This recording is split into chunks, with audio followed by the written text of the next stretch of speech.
चलिए स्टार्ट करते हैं। तो जैसा कि हमारा टॉपिक चल रहा था इंटेलिजेंस और इंटेलिजेंट बिहेवियर और इंटेलिजेंट टेस्ट के बारे में हम पढ़ रहे थे। हमने अभी तक दो तीन चीजें पढ़ ली थी। हमने पढ़ लिया था यूनिफैक्टर थ्योरी किसने दी है, टू फैक्टर थ्योरी किसने दी है, मल्टी फैक्टर थ्योरी किसने दी है, और मल्टीपल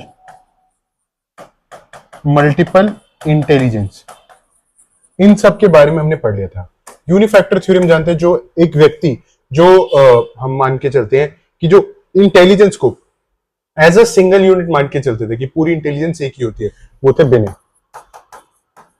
फिर जिन्होंने टू फैक्टर दिए थे उनका नाम था स्पीयरमैन। क्या जरा पिछला रिकैप करके बता सकते हैं कौन से दो फैक्टर थे? दो फैक्टर्स का नाम क्या था, जरा पिछला रिकैप करके बता सकते हैं आप? क्या आप मुझे बता सकते हैं रिकैप करके कौन कौन से दो फैक्टर थे? दो फैक्टर जो स्पीयरमैन ने दिए थे, क्या नाम था उनका? एक का नाम जी फैक्टर, एक का नाम एस फैक्टर, जो स्पीयरमैन ने दिए थे।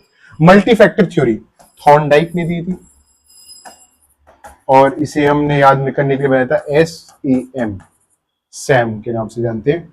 एस हमारा सोशल, ए होता है हमारा एब्स्ट्रैक्ट, और एम होता है मैकेनिकल। और फिर हमारी मल्टीपल इंटेलिजेंस, ये हमारी दी थी हार्वर्ड गार्डनर द्वारा दी गई थ्योरी थी। ये हमने पिछली क्लास में पढ़ा था, और हमने पढ़ा था उसके अलावा कि इंटेलिजेंस के क्या क्या कैरेक्टरिस्टिक, क्या क्या गुण हम इंटेलिजेंस के काउंट करते हैं, क्या क्या ट्रेट आते हैं। तो ये कुछ ट्रेट्स थे जो आपके सामने होंगे। आपको याद होगा कि चाइल्ड कैसा होना चाहिए, कोई फ्लेक्सिबल होना चाहिए, है ना, अडेप्टेबल होना चाहिए, जो हम देख रहे थे। और उसके अलावा डिसीजन मेकिंग फास्ट होनी चाहिए, एब्स्ट्रैक्ट रीजनिंग होनी चाहिए। उसके अलावा अगर हम जानते हैं चाइल्ड के बारे में कुछ चीजें, तो प्रॉब्लम सॉल्विंग स्किल होनी चाहिए, क्रिएटिविटी एक हमने इंपॉर्टेंट फीचर माना था। ये सारे इंपॉर्टेंट फीचर जो हमने पढ़े थे, ये हमारे को बताते हैं कि ये टर्म्स होती है, कैरेक्टरिस्टिक्स होती है, जो हमें चाइल्ड के बारे में बताती है कि क्या वो इंटेलिजेंट है या नहीं है। ये हमने बस पिछली क्लास में कुछ चीजें रिवाइज करी थी। आज की क्लास में देखते हैं, हम थोड़ा थ्योरीज की हम डिस्कस कर रहे थे। आज की क्लास में हम दो चीजें करेंगे, जो बची हुई थ्योरीज एक बार वो कंप्लीट कर लेंगे, जो दो तीन थ्योरीज रह गई है। और उसके अलावा आज हम स्टार्ट करेंगे इंटेलिजेंस टेस्ट क्या होते हैं। ठीक है, तो चलिए आज का टॉपिक स्टार्ट करते हैं। अच्छा, मुझे बता दीजिए नेचर वर्सेस नर्चर में, हेरिडिटी वर्सेस एनवायरनमेंट में किसका इन्फ्लुएंस ज्यादा होता है, किसका इंटेलिजेंस पे किसका इन्फ्लुएंस ज्यादा होता है? जल्दी से बता दीजिए। नेचर और एनवायरनमेंट, नेचर और नर्चर में, हेरिडिटी और एनवायरनमेंट में किसका इन्फ्लुएंस ज्यादा होता है? बिल्कुल बिल्कुल नेचर, जिसे हम हेरिडिटी कहते हैं। बिल्कुल सही कहा, बिल्कुल ठीक कहा। ये हमने कुछ फैक्टर, कुछ थ्योरीज पढ़ ली थी। चलिए आज हमें पढ़ना है कैटल के बारे में और स्टर्नबर्ग, गिल्फर्ड स्टर्नबर्ग, थर्स्टन।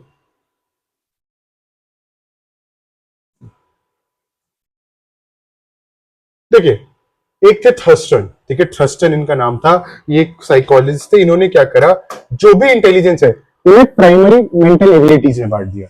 कि आपकी देखिए, जैसे कि हमने जो हमारे हार्वर्ड गार्डनर की मल्टीपल इंटेलिजेंस थी उस केस में पढ़ा, लेकिन इन्होंने क्या करा, जो भी इंटेलिजेंस होती है या जो भी इंटेलिजेंस होती है उनको किस में बांट दिया? उन्हें बांट दिया प्राइमरी मेंटल एबिलिटीज में। हिंदी में कह सकते हैं प्राथमिक मानसिक क्षमता। कुछ प्राइमरी मेंटल एबिलिटीज में उन्होंने क्या करा, बांट दिया कि अगर बच्चा वर्बली चीजों को समझ पा रहा है, सोच पा रहा है और उसके साथ साथ बोल पा रहा है, तो वो इंटेलिजेंट होगा। या बच्चा नंबर्स को समझ पा रहा है, वो इंटेलिजेंट होगा। या फिर बच्चे को जगह या शेप्स की समझ बन पा रही है, तो इंटेलिजेंट होगा। या फिर उसकी मेमोरी बहुत अच्छी है, वो तर्क अच्छे से कर सकता है, या वो समझना, ठीक है, परसेप्शन स्पीड यानी लर्निंग स्पीड उसकी फास्ट है, तो वो इंटेलिजेंट है। कहीं ना कहीं देखिए, कहीं ना कहीं हार्वर्ड गार्डनर की थ्योरी भी यही थी, लेकिन इन्होंने क्या करा था, इन्होंने उसको एज अ टर्म इंटेलिजेंट भी नहीं करा। ये उन्होंने इंटेलिजेंस के जो बुद्धि थी या जो बुद्धिमत्ता होती है, इंटेलिजेंस के कैरेक्टरिस्टिक्स मान के सॉल्व करा। तो हमें बस इनका ही जानना है, बस आपको इस टॉपिक से जानना है कि इनका नाम जाने, थर्स्टन इनका नाम था। और इन्होंने क्या करा था, प्राइमरी मेंटल एबिलिटीज की जो भी प्राथमिक मानसिक क्षमताएं होती है, जो भी प्राइमरी मेंटल एबिलिटीज होती है, उसमें इन्होंने डिवाइड करा था। बस इस थ्योरी से इतना ही जानना जरूरी है। ठीक है, एक बार आपको इतना आप समझ पा रहे हो तो एक बार थम्स अप कर दीजिए। बस आपको जो चीज याद रखनी है, क्या आप मुझे बताइए, याद कर पाएंगे थर्स्टन और primary mental abilities. Thurston primary mental abilities, याद रखिएगा थर्स्टन का प्राइमरी मेंटल एबिलिटीज। ठीक है, चलिए केटल के बारे में जानते हैं। केटल ने भी क्या करा था, कैरेक्टराइज करा था जो भी मेंटल एबिलिटी थी। देखिए केटल ने क्या करा था, जो भी मेंटल गुण होते हैं, जो भी मानसिक गुण होते हैं, उन्हें दो कैटेगरी में बांट दिया था। कुछ गुण तरल होते हैं, कुछ गुण को उन्होंने बोला था कुछ गुण कैसे होते हैं, क्रिस्टल होते हैं। अच्छा, अगर मैं आपको रिलेट करवाना चाहूं, समझाना चाहूं, एक सेकंड,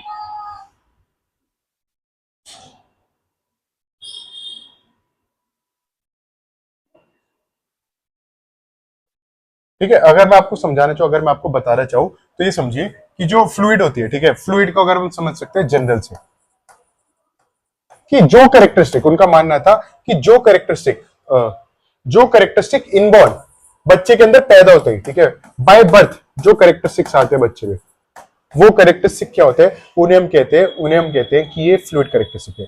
जब हम टू फैक्टर थ्योरी पढ़ते हैं, इन्हीं को तो हमने जनरल कहा था कि जो कैरेक्टरिस्टिक बच्चे में पहले से है, जो कैरेक्टरिस्टिक्स, जो इंटेलिजेंस के कैरेक्टरिस्टिक बच्चे में पहले से है, वही कि अगर मैं आपको बताना चाहूँ कि क्या क्या कैरेक्टरिस्टिक्स हो सकते हैं बच्चे में जो पहले से हो, कि मेजरमेंट, ठीक है, मिड या फिर सीरीज या पजल सॉल्व करने की क्षमता, ये कैरेक्टरिस्टिक्स बच्चे में पहले से होते हैं कि बच्चा प्रॉब्लम सॉल्व कर सकता है, मतलब इननेट कैपेबिलिटी है बच्चे में, इसमें हमें कुछ सिखाना नहीं है कि डिसीजन मेकिंग हुई, जैसे मान लेते हैं डिसीजन मेकिंग हो गया या क्रिएटिविटी हो गया, आप इसमें बच्चे को कुछ सिखा नहीं सकते, समझा नहीं सकते, ये बच्चे के अंदर गुण होंगे तो बाय बर्थ होंगे।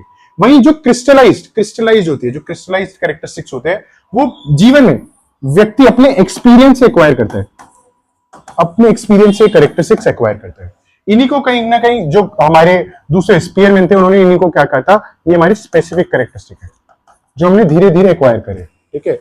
आप ऐसे ही याद रखिएगा कि जो कैरेक्टरिस्टिक बाय बर्थ होते हैं, बाय बर्थ एक ह्यूमन बीइंग में होते हैं, वो हमारे हो गए जनरल, या फिर जिन्हें हमने कहा तरल या फ्लूइड कैरेक्टरिस्टिक, और जो कैरेक्टरिस्टिक हमने जीवन में अपने एक्सपीरियंस के थ्रू, अपने जीवन की यात्रा के बीच में हमने जो कैरेक्टरिस्टिक सीखे, वो हो जाएंगे हमारे कौन से, क्रिस्टलाइज, या जिन्हें हमने कहा था स्पेसिफिक कैरेक्टरिस्टिक।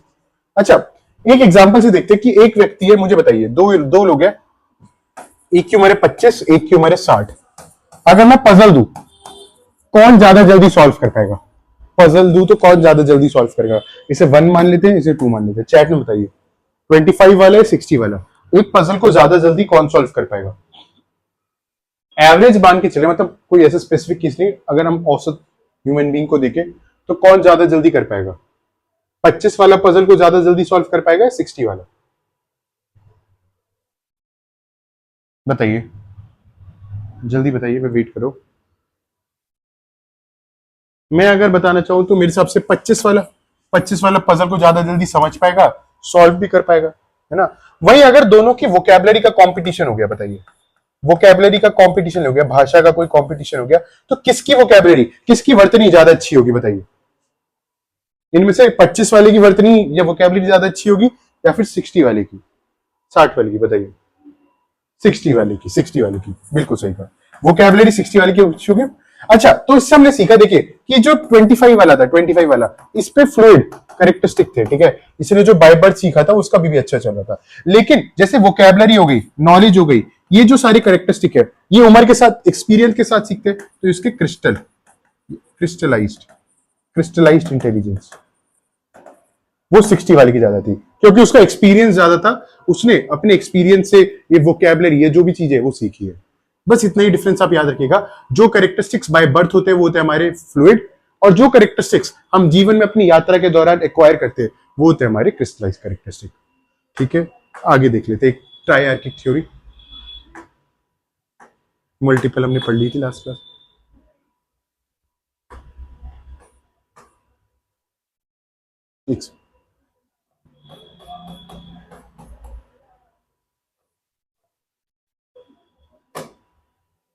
समझिए, अब हमें जानना है, देखिए आपको कहीं ना कहीं लगेगा सारी थ्योरीज जो हम पढ़ रहे हैं कहीं ना कहीं आपस में रिलेटेड है, ठीक है, कोई ना कोई टर्म या कोई ना कोई आपस में रिलेटेड है। बस याद रखिएगा उस टाइम पे क्या था, जब ये थ्योरीज दी जा रही थी तो वर्ल्ड में अलग अलग साइंटिस्ट एक ही टॉपिक पे काम कर रहे थे, इंटेलिजेंस क्या होती है, कैसे होती है, उसे एक्सप्लेन करने में, तो उनका काम कहीं ना कहीं सिमिलर हो सकता है, उनके बीच में मतलब कोई ऐसा कोऑर्डिनेशन, इंटरनेट तो होता नहीं था, तो उनका हमें कहीं ना कहीं काम सिमिलर दिख सकता है, कुछ कुछ टर्म्स उनकी हमें सिमिलर दिख सकती है। जैसे कि अगर मैं आपको इसमें सिमिलैरिटी दिखाऊंगा अभी थोड़ी देर में, तो जो हमारे स्टर्नबर्ग थे, नाम याद रखिएगा स्टर्नबर्ग, स्टर्नबर्ग इन्होंने ट्राइआर्किक थ्योरी दी थी। ट्राइआर्किक यानी तीन कोण होने चाहिए, इसमें तीन कोण होने चाहिए, तीन कोण होने चाहिए। तो इनकी जो थ्योरी थी, इन्होंने क्या करा, जो भी इंटेलिजेंस थी उसे तीन कंपोनेंट्स में बांटा, एक एनालिटिकल, एक क्रिएटिव और एक प्रैक्टिकल। ठीक है, तीन कंपोनेंट्स में इन्होंने क्या करा, नॉलेज या फिर जो हमारी इंटेलिजेंस उसे बांट दिया। पहली होती है एनालिटिकल, एनालिटिकल आप समझ सकते हैं कि आप कैसे चीजों का विश्लेषण कर पा रहे हैं। दूसरी होती है हमारी क्रिएटिव, आप चीजों को कैसे रचना कर पा रहे हैं। और तीसरी होगी प्रैक्टिकल, व्यवहारिक। तो अगर मैं आपको इनका एग्जांपल समझाना चाहूं तो सबसे पहले देखिए, जो हमारी एनालिटिकल है, एनालिटिकल आप चीजों को कैसे कंपेयर कर पा रहे, चीजों को कितना तुलना, ठीक है, इसमें आपकी आ जाएगी, इसमें आपका एनालिटिकल में आ जाएगा आपका problem solving skill. Problem solving भी ना लगाऊं, स्पेशल अंडरस्टैंडिंग आ जाएगी, स्पेशल अंडरस्टैंडिंग आ जाएगी, आप चीजों को, स्पेसिस को कैसे देख पा रहे हैं। उसके अलावा आपका मैथमेटिकल स्किल, मैथमेटिकल स्किल ये आपकी जो लॉजिकल रीजनिंग है, ये जो सारी चीजें इसमें आ जाएगी। वही अगर मैं आपकी क्रिएटिव की बात करूं, जो आपकी क्रिएटिव होती है, आप चीजों को कैसे बना पा रहे हैं, तो यहां पर आपकी क्रिएटिविटी आ जाती है। क्रिएटिविटी को और किस नाम से जानते हैं हम, क्रिएटिविटी को हम और किस नाम से जानते हैं, बता पाएंगे? क्रिएटिविटी का दूसरा नाम क्या था, कौन सी टाइप की थिंकिंग होती है? बिल्कुल बिल्कुल मैम, बिल्कुल डाइवर्जेंट थिंकिंग, डाइवर्जेंट थिंकिंग। तो इसमें सारी डाइवर्जेंट थिंकिंग आ जाएगी। वही कंसेप्चुअल, कंटेक्सचुअल या प्रैक्टिकल, प्रैक्टिकल में याद रखिएगा, प्रैक्टिकल में आ जाते हैं डिसीजन मेकिंग, जो डेली लाइफ में काम आता है, प्रॉब्लम सॉल्विंग स्किल। उसके अलावा और कौन कौन सा हो सकते हैं, स्पीकिंग स्किल, स्पीकिंग स्किल जो आप वार्तालाप या कम्युनिकेशन कर पा रहे हो, कम्युनिकेशन, ये जो सारी स्किल्स इसमें आ जाते हैं। तो आपको देखिए, आपको इसमें जो याद रखना है, आपको जो एक चीज आपको याद रखनी, याद रखिएगा, पहले तो ट्राइआर्किक थ्योरी, ट्राइआर्किक थ्योरी किसने दी थी, ये दी थी स्टर्नबर्ग ने, स्टर्नबर्ग ने। और इसमें क्या कर रहा था, कैप, कैप में बांट दिया था। कैप सी हो गया हमारा क्रिएटिव, ई हो गया एनालिटिकल और पी हो गया हमारा प्रैक्टिकल। बस इतना याद रखना है आपको। आपको जो मेन गिव अवे है, जो आपको पेपर में जो कीवर्ड्स आपको दिखेंगे वो यही दिखेंगे, या तो सीधा सीधा पूछ लेगा थ्योरी किसने दी, ट्राइआर्किक थ्योरी किसने दी, स्टर्नबर्ग ने दी। और किन किन किन एरियाज में क्लासिफाई करा, क्या क्या डिवाइड करा, तो सीएपी, कैप से याद रखिएगा। ठीक है, कैप या सीएपी से आप याद रखिएगा, बस इतना है। आपको इसमें कोई इशू तो नहीं, एक बार थम्स अप कर दीजिए, इसमें कोई इशू तो नहीं अभी तक जो हमने पढ़ा, इसमें कोई इशू तो नहीं। एक बार कोई कुछ टॉपिक रिपीट करने तो आप चैट में लिख दीजिए, मैं रिपीट भी कर दूंगा, कोई इशू नहीं इसमें भी। नहीं, चलिए आगे चलते। देखिए, जब साइंटिस्ट ने रिसर्च करनी स्टार्ट करी तो उन्हें सबसे ये समझ आने लगा कि सिर्फ इंटेलिजेंस ही सब कुछ नहीं होता, सिर्फ इंटेलिजेंस ही सब कुछ नहीं होता। एक चीज होती है इमोशन, जो भी भावना होती है, भावनात्मक, हमें मनुष्य का जो कॉग्निशन है, सिर्फ उसका इंटेलिजेंस, ठीक है, बुद्धि वाला एस्पेक्ट नहीं देखना, हमें भावनात्मक एस्पेक्ट भी देखना है। तो इस पे जो भावनाएं होती है, इमोशंस पे सबसे पहले काम करने वाले साइंटिस्ट, इनका नाम भी क्या था, स्टर्नबर्ग, जिनके बारे में अभी हमने पढ़ा, जिन्होंने ट्राइआर्किक थ्योरी दी थी। उन्होंने सबसे पहले इमोशन पे काम करा। अच्छा, इससे पहले साइंटिस्ट क्या करते थे, जो भी इनके पहले साइंटिस्ट थे, वो आईक्यू पे बहुत जोर देते थे कि बच्चा कितना बुद्धिमान है। उन्होंने कहा कि चलो, बच्चे का बुद्धिमान होना जरूरी नहीं, बच्चे का भावनाओं को समझना भी जरूरी है। आपने अपने आसपास कई लोग ऐसे देखे होंगे कि वो आपके इमोशंस को, कि आप कैसा सोच रहे हो, ठीक है, चाहे कई लोग ऐसे होते हैं कि आपको पर्सनली ना भी जाने, लेकिन वो इमोशंस को प्रोसेस करने में बहुत एक्सीलेंट होते हैं, इमोशंस को समझने में किसी और के। अच्छा, इंसानों के अलावा जानवरों के इमोशंस को समझने में भी वो क्या होते हैं, एक्सपर्ट होते हैं, कि उन्हें लगता है अच्छा ये जो कुत्ता ये दुखी है, या ये जो गाय है ये दुखी है। वो इंसानों के अलावा जानवरों के इमोशन समझने में भी एक्सपर्ट होते हैं। तो ऐसे लोग, इनका मुझे बताइए, क्या इनकी बुद्धि से इनका इमोशंस का कोई रिलेशन है? क्या ये जनरली लोग बुद्धिमान मानेंगे आप इन्हें, कि इंटेलिजेंस, इनकी इंटेलिजेंस का कोई रिलेशन है? यस या नो में बताइए, इनकी इंटेलिजेंस का कोई रिलेशन है इमोशन से? इनका इंटेलिजेंट होना हो सकता है कि इंसान इंटेलिजेंट होगी? नहीं, हो भी सकता है, नहीं भी हो सकता। इंटेलिजेंस का देखिए, इंटेलिजेंस का इमोशनल से कोई रिलेशन नहीं है, डायरेक्ट रिलेशन नहीं है दोनों, लेकिन दोनों आपस में इंटरडिपेंडेंट जरूर है। मेरी बात समझिए, दो चीजें मैंने बोली है कि ये आपस में रिलेटेड नहीं है, लेकिन इंटरडिपेंडेंट जरूर है। ऐसा हो सकता है कोई इंसान बहुत इंटेलिजेंट हो लेकिन इमोशनली वीक हो, और ऐसा हो सकता है कोई इंसान इमोशनली बहुत, जो इमोशनल इंटेलिजेंस, ठीक है, भावनात्मक बुद्धि कहते हैं, भावनात्मक बुद्धिमत्ता, इमोशनल इंटेलिजेंस। किसी व्यक्ति में आपको इमोशनल इंटेलिजेंस देखने को मिले कि वो इमोशन समझ पा रहे, लोगों की बातें समझ पा रहे, लोगों को बिना कहे उनके इमोशंस को समझ पा रहे, लेकिन वो इंटेलिजेंट ना हो, ठीक है, दोनों चीजें। लेकिन दोनों व्यक्ति, दोनों का एक ह्यूमन की लाइफ में, ह्यूमन में दोनों का इंपॉर्टेंट रोल होता है, इंपॉर्टेंट रोल होता है दोनों का। ईक्यू भी जरूरी है और आईक्यू भी उतना ही जरूरी है। आप अपने आसपास की इंफॉर्मेशन को, अपने आसपास की नॉलेज को कैसे प्रोसेस कर रहे हैं वो भी जरूरी है, और आप अपने आसपास के जो लोग हैं उनके इमोशंस को, उनकी बातों को कैसे प्रोसेस कर पा रहे वो भी जरूरी है। एक ह्यूमन के लिए ईक्यू और आईक्यू दोनों इंपॉर्टेंट है, लेकिन एक ह्यूमन में दोनों चीजें हो, ठीक है, या एक चीज हो, ठीक है, दोनों चीजें ना हो एक साथ, ये भी हो सकता है। ऐसा भी हो सकता है किसी के पास ईक्यू है और ऐसा भी हो सकता है किसी के पास आईक्यू अच्छा है, ठीक है, दोनों चीजें बैलेंस में ना हो, ये भी पॉसिबल है, लेकिन दोनों चीजें होंगी जरूर। बैलेंस नहीं होगा, कई लोग मतलब बहुत इंटेलिजेंट होंगे लेकिन इमोशंस को नहीं प्रोसेस कर पा रहे, कई लोग बहुत इंटेलिजेंट ना हो, जिन्हें आप टेक्स्ट बुक टर्म में इंटेलिजेंट ना कहें, लेकिन वो इमोशंस को बहुत अच्छे से समझ पाते हैं। तो यहीं से जो स्टर्नबर्ग थे, स्टर्नबर्ग ने आईक्यू से रिलेटेड, जैसे आईक्यू होता है ना बच्चे की बुद्धि नापने के लिए टर्म होता है, वैसे उन्होंने एक टर्म निकाली ईक्यू। आप किसी व्यक्ति का कि वो इमोशंस को कैसे समझ पाते हैं उसे हमने नापने की कोई नहीं, इमोशनल, उसे कि आप इमोशंस को कैसे प्रोसेस कर पा रहे, इमोशंस को कैसे समझ पा रहे, उसके लिए टर्म होती है इमोशनल कोशेंट। आप किसी के भी यही जो इमोशंस को समझने की जो एबिलिटी है उसे ईक्यू के थ्रू नाप सकते हैं। कुछ इसको नापने के तरीके होते हैं, कुछ क्वेश्चनियर होते हैं, कुछ आपको अलग अलग सिचुएशन दी जाती है, उसमें आप क्या करते हैं, आप सिचुएशन में जैसे रिएक्ट कर रहे हैं उससे आपका ईक्यू या इमोशनल क्वेश्चन पता चल सकता है। यहाँ पे आपको दो तीन चीजें याद रखनी है। पहले स्टर्नबर्ग का नाम याद रखना है, इन्होंने इमोशंस के बारे में सबसे पहले काम करना स्टार्ट करा, और इनकी ट्रायआर्किक थ्योरी, ट्रायआर्किक थ्योरी सीएपी, ट्रायआर्किक थ्योरी से याद रखिएगा कैप से, ठीक है।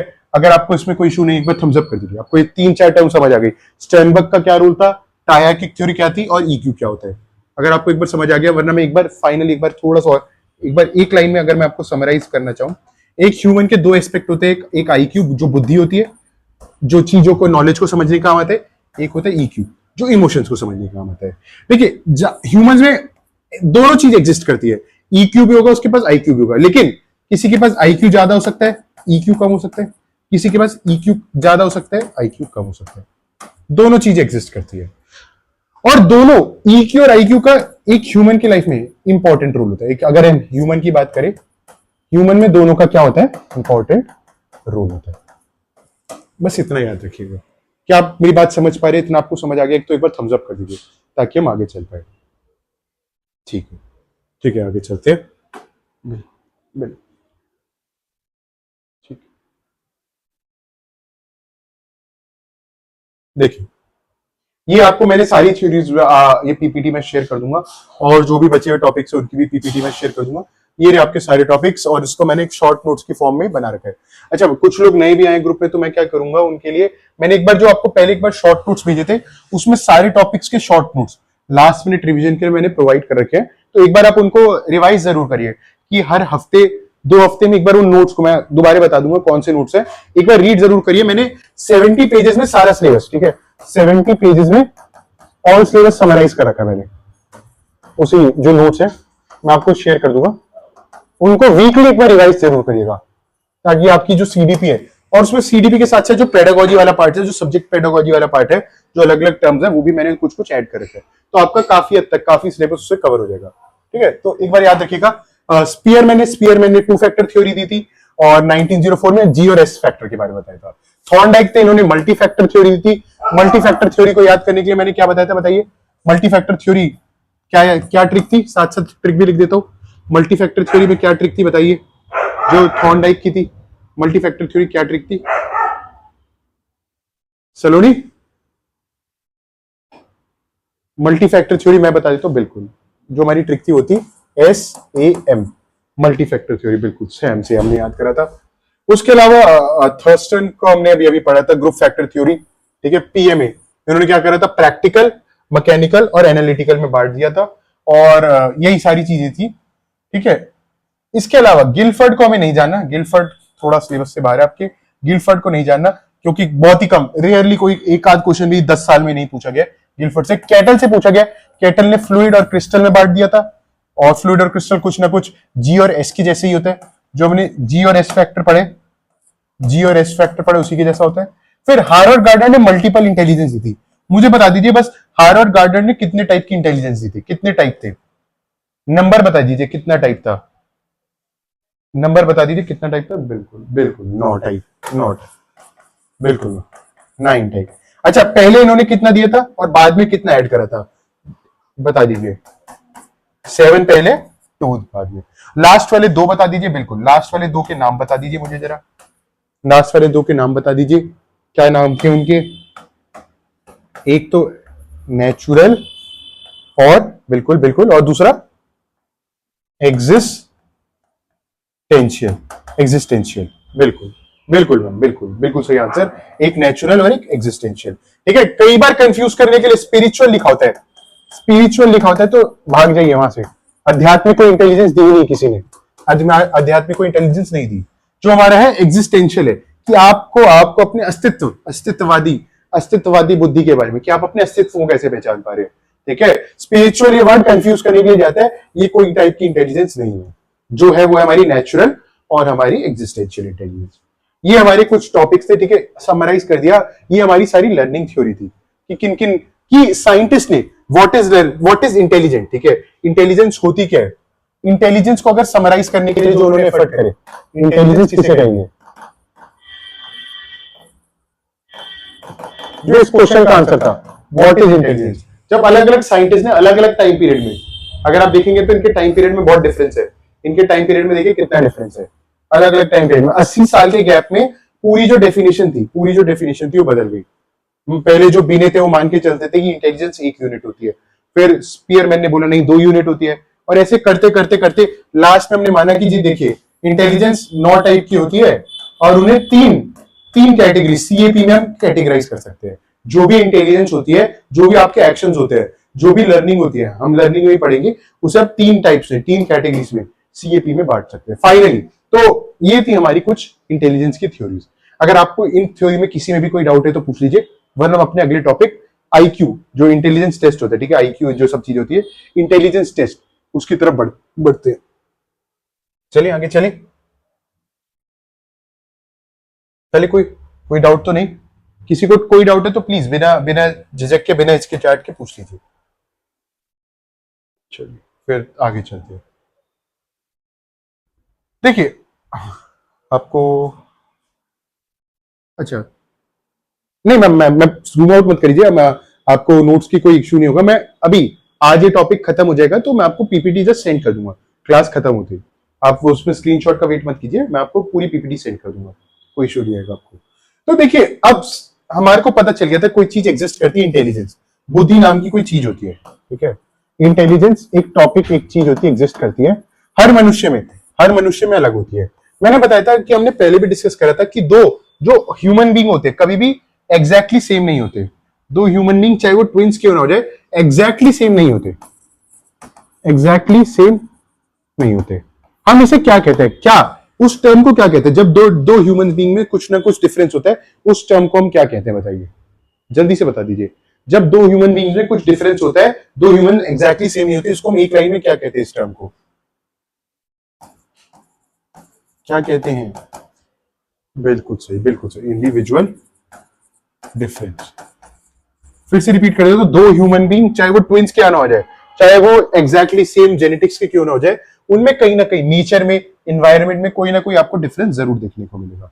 इसी से रिलेटेड देखा हमने, देखा कि अच्छा हर ह्यूमन अलग अलग है, हर किसी में इंटेलिजेंस अलग अलग हुई।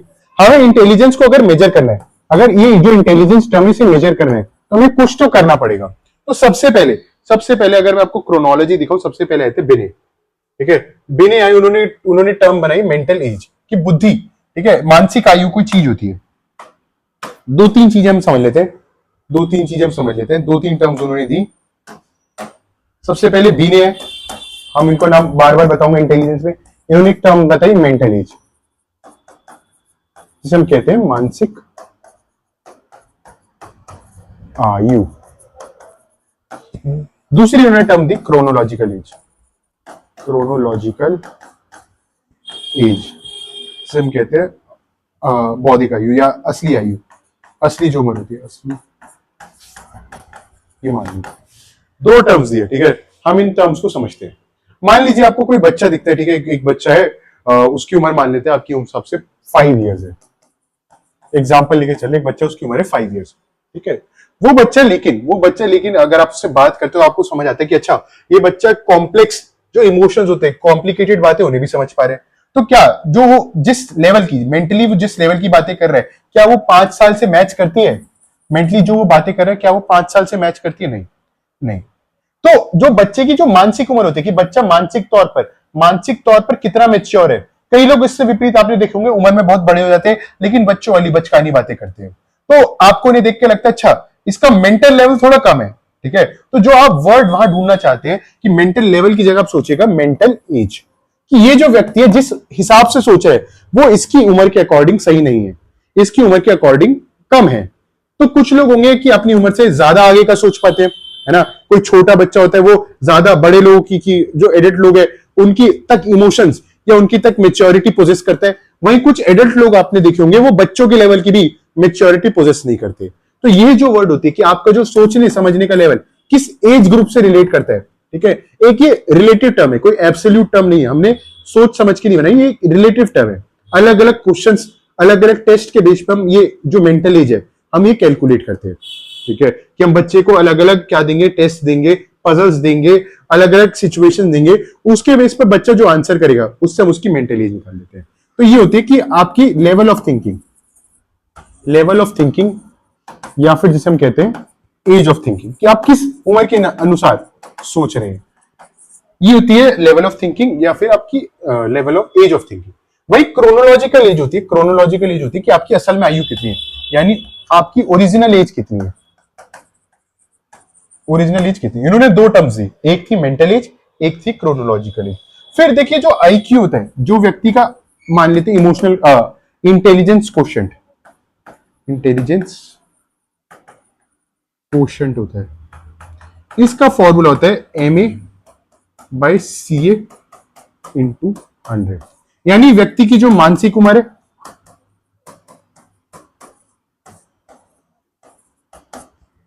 और व्यक्ति की जो असल आयु है, असल उम्र, अगर हम उन्हें डिवाइड कर दे और 100 से मल्टीप्लाई कर दे तो हमें एक टर्म मिल जाती है जो होती है आईक्यू। देखिए आईक्यू कोई एब्सोल्यूट टर्म नहीं है मैम, मैं आपको सबको अभी भी रिपीट करना चाहूंगा। आईक्यू कोई एब्सोल्यूट टर्म नहीं है कि हमने क्या करा कि 100 आईक्यू का बच जाए तो इतना मैच्योर होगा। ये रिलेटिव टर्म है। हमने क्या करा, इस टेस्ट को बहुत सारे लोगों में रन करा और हमने रिजल्ट देखा कि जिन लोगों का आईक्यू ज्यादा होता है, हमने ये रिलेटिवली कंपेयर करा, जिन लोगों का आईक्यू मोर होता है वो इंटेलिजेंट होते हैं,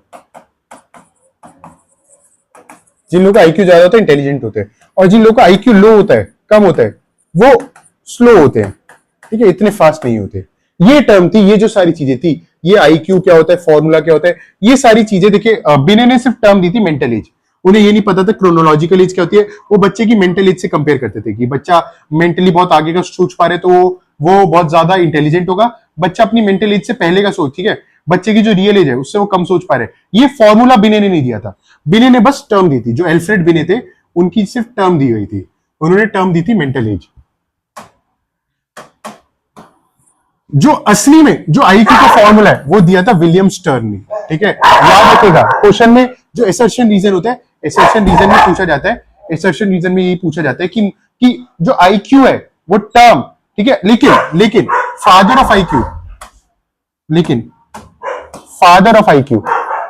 फादर ऑफ आईक्यू हम बिने को ही मानते हैं, क्योंकि अगर वो टर्म मेंटल एज नहीं देते तो आईक्यू का फॉर्मूला ही नहीं बन पाता, ठीक है। तो इसीलिए फादर ऑफ आईक्यू बिने को कहा जाता है, लेकिन फाउंडर थे हमारे, क्या नाम है, फाउंडर थे हमारे जिनका नाम था स्टर्न, विलियम स्टर्न नाम था।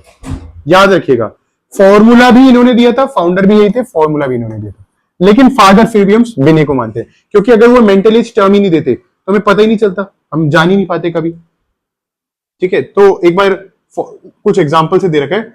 अच्छा, फिर मैं एक रेंज आपको बताऊंगा कि हम किस बच्चे को कैसे मानते हैं। सबसे पहले जरा आईक्यू कुछ कैलकुलेट कर लेते हैं। अगर मैं बोलूं एक बच्चा है उसकी मेंटल एज 12 आ रही है और एक्चुअल एज, ठीक है, जिसे हम क्रोनोलॉजिकल एज कहते हैं, वो 10 आ रही है, तो उसका आईक्यू कैसे निकालेंगे?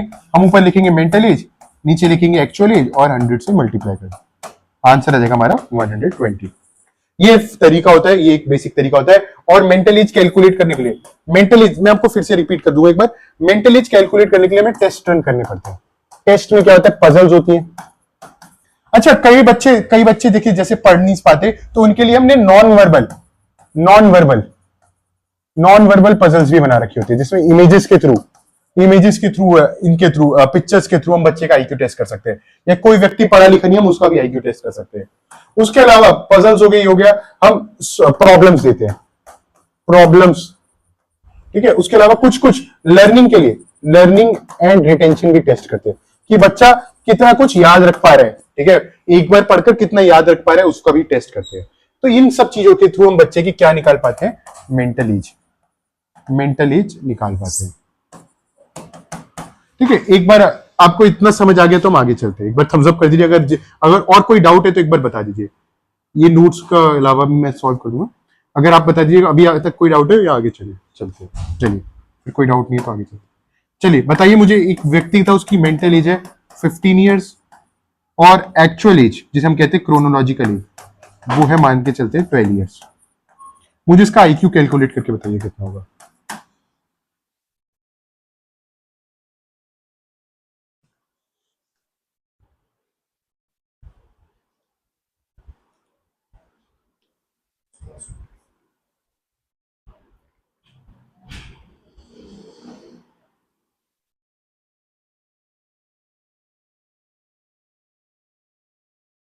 एक 125, बिल्कुल बिल्कुल ठीक।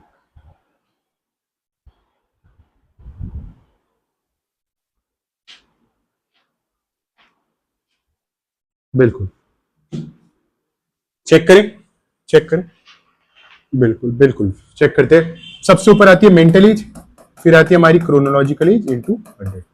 मेंटल एज है हमारी 15, क्रोनोलॉजिकल एज 12 टू 100। इसे हम काट देते हैं 4 पे, इसे हम काट देते हैं 5 पर, 25 इंटू 5 कितना आ गया हमारा 125।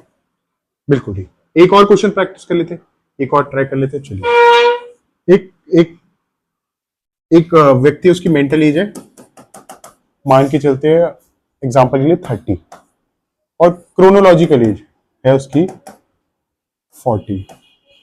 असल में उम्र से कम छोड़ रहे, इसका आईक्यू बता दीजिए क्या आईक्यू होगा।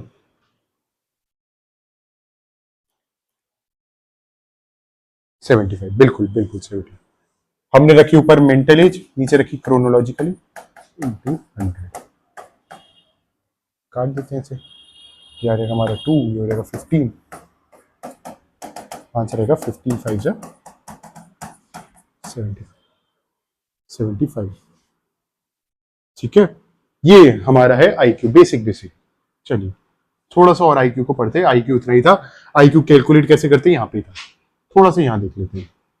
देखिए, जो लोग जिनका आईक्यू 140 से ज्यादा होता है वो जीनियस होते हैं। जो लोग जिनका आईक्यू 120 से 140 में लाई करते हैं वो बहुत गिफ्टेड, ठीक है, इन्हीं गिफ्टेड लर्नर कहा जाता है। फास्ट लर्नर, फास्ट होते हैं लर्नर। और जी देखिए 90 से 110 को एवरेज माना जाता है, आपको ये याद रखना है। 90 से 110 क्या होता है, एवरेज होता है। जनरली सारे लोगों का आईक्यू उसी रेंज में लाइक करते हैं। अर्थ के जो अगर देखा जाए 98.6% जो लोग हैं उनका आईक्यू उसी रेंज में लाइक करेगा। ठीक है, स्टैटिस्टिकल डाटा है कि अगर आप स्टैटिस्टिक्स से ग्राफ बनाते हैं कभी भी, तो जो 98.6% लोग हैं वो एवरेज में फॉल करते हैं हमेशा हमेशा। ये रूल होता है। इसके बाद मुझे बताइए, देखिए किसी का आईक्यू अगर 80 से 90 से कम है तो उसे हम डल या नॉर्मल कहेंगे, और अगर किसी का आईक्यू 70 से कम होता है तो उसे हम रिटार्डेड, ठीक है, मानसिक रूप से उसे विकलांग मानना स्टार्ट कर देते हैं। ठीक है, इस टर्म को रिटार्डेड कहा जाता है, रिटार्डेड टर्म, ठीक है, मंद, ये टर्म जो है हमने रिप्लेस कर दिया। लेकिन लेकिन लेकिन लेकिन मुझे बताइए, उसके अलावा हमें कुछ चीजें समझनी है। कुछ इसमें भी रेंज होती है, जिनका आईक्यू 70 से कम होता है इसमें भी कुछ रेंज होती है कि कितने रिटार्डेड है, कितना। तो कुछ लोग मंद होते हैं, सिर्फ माइल्ड। कुछ लोगों में क्या होता है 35 से 40 क्यू, मतलब मॉडरेट आईक्यू, ठीक है, मॉडरेटली लो है लेकिन मॉडरेटली लो। और कुछ लोग होते हैं जिनका आईक्यू 20 से 35 में लाई करता है, वो तो बिल्कुल ही सीवियरली क्या कहते हैं, प्रोफाउंड, मतलब सीवियरली उनको हेल्प की जरूरत होती है आईक्यू के लिए। और लास्ट में होता है जो होते हैं बिलो 20, इन्हें प्रोफाउंड कहते हैं, अति गंभीर, इनका कुछ नहीं हो सकता। लेकिन आपसे जो पेपर में क्वेश्चन आता है, पेपर में आपको याद रखना है इसकी एवरेज क्या होता है। एवरेज होता है 90 से 100। और दो तीन चीजें पूछी जाती है कि हम गिफ्टेड किसे कहते हैं, तो आपको गिफ्टेड याद रखना है 120 से 140 वाले को हम गिफ्टेड मानते हैं। और इसके अलावा आपको तीसरी चीज याद रखनी है जिनका आईक्यू लेस देन 70 होता है। मुझे बताइए क्या हम इन्हें पढ़ा सकते हैं, क्या ये पढ़ा हुआ समझ सकते हैं लेस देन 70 आईक्यू वाला। मतलब एग्जांपल के लिए समझ के सकते हैं, एग्जांपल के लिए 70 आईक्यू किसका होगा, जिसकी उम्र 10 साल है, उम्र किसकी है, जिसकी 10 साल है, 10 इयर्स एज है रियल एज, और 7 साल मेंटल एज है। क्या हम इसे पढ़ा सकते हैं, पढ़ा सकते हैं। लेकिन मैं लेस देन 70 मान के चल रहा हूं कि मान लीजिए किसी का आईक्यू 50 है, एग्जांपल समझिए किसी का आईक्यू 50 है, यानी 50 मान लीजिए चलिए 10 साल का बच्चा है, क्रोनोलॉजिकली 10 साल है, और 5 साल उसकी क्या है मेंटल एज। क्या आप इस टाइप के बच्चे को पढ़ा सकते हैं, पढ़ा सकते हैं? यस या नो बताइए, यस या नो के फॉर्म में आंसर करिए, क्या हम इसे पढ़ा सकते हैं? यस जी नहीं, हम पढ़ा नहीं सकते। इस जो आईक्यू रेंज में लोग लाइक करते हैं उन्हें हम ट्रेनेबल कहते हैं। ठीक है, आप उन्हें एक पर्टिकुलर टास्क देकर ट्रेन कर सकते हैं। ठीक है, कि आपने उन्हें बता दिया कि अच्छा ये आपके सामने सामान्य से कैसे असेंबल करेंगे, उन्हें आप पढ़ा नहीं सकते रियल टर्म्स में, एजुकेशन नहीं दे सकते, इन लोगों को आप ट्रेन कर सकते हैं। डेली जो इनके टास्क होते हैं, ठीक है, आप इनको डेली एक्शंस के लिए ट्रेन कर सकते हैं। जो लेस देन 70 आईक्यू होता है, ठीक है, जो लेस देन 70 आईक्यू होता है, याद रखिएगा लेस देन 70, इसे हम ट्रेनेबल बोलते हैं।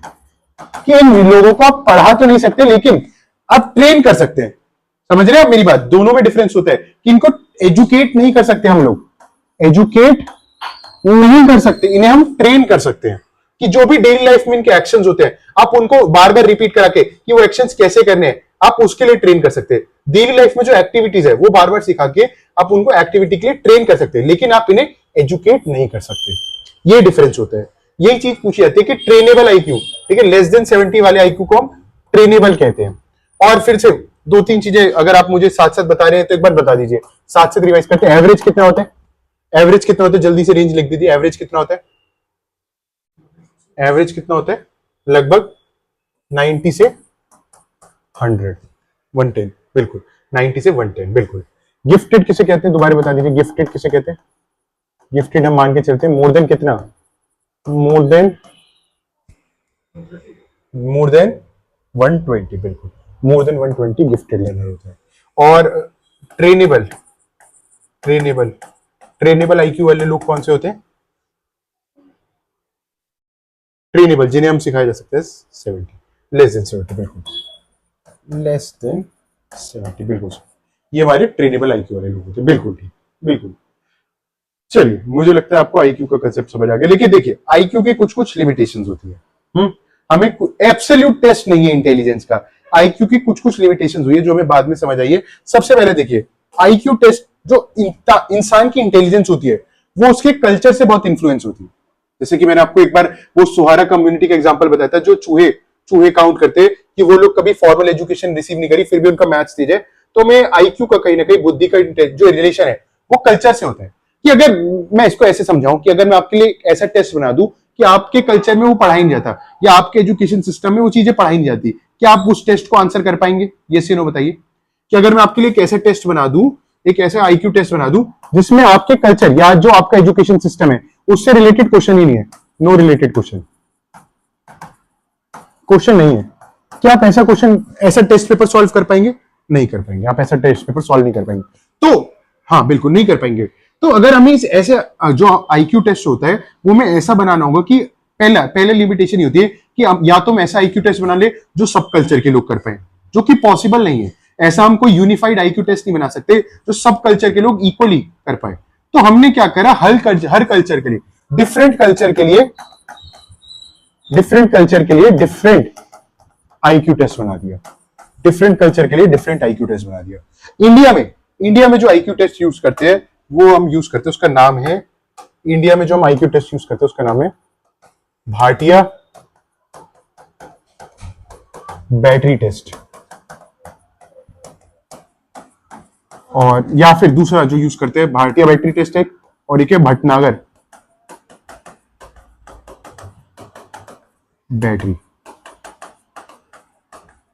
ये दो आईक्यू टेस्ट इंडियन कल्चर के अकॉर्डिंग कि इसमें जो क्वेश्चंस हैं वो इंडियन जो एजुकेशन सिस्टम है, इंडियन कल्चर को माइंड में रखकर, ठीक है, इंडियन आईक्यू टेस्ट है।